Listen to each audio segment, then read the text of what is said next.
Occupation, c'est un mot que nous prononçons souvent pour qualifier la présence israélienne en Palestine. Le mot désigne une emprise territoriale, ce qui est un fait incontestable, mais ce mot, occupation, l'entendons-nous dans la plénitude de son sens? Tu sais que ces derniers jours ont été douloureux à Gaza, parmi les revendications permanentes, au-delà des tensions quotidiennes. Parmi ces revendications, il y a la demande de la levée des checkpoints ou la fin de l'occupation israélienne. Or, ce mot, occupation, un universitaire américain, John Collins, en a proposé une définition très singulière, estimant que l'occupation israélienne ne pouvait pas se limiter à un problème territorial ou bien une question de frontières, qui sont essentielles bien sûr, mais il n'y a pas que ça.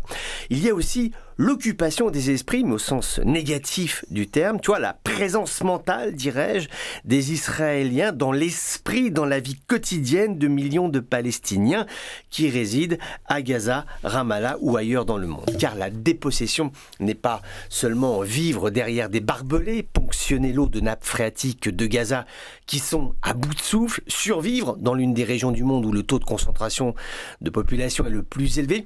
L'occupation israélienne, c'est également un poids, une charge morale qui pèse et qui mine au quotidien. L'occupation israélienne, elle est là aussi dans les esprits des habitants de cette terre qui a été défigurée par la guerre et les découpes territoriales.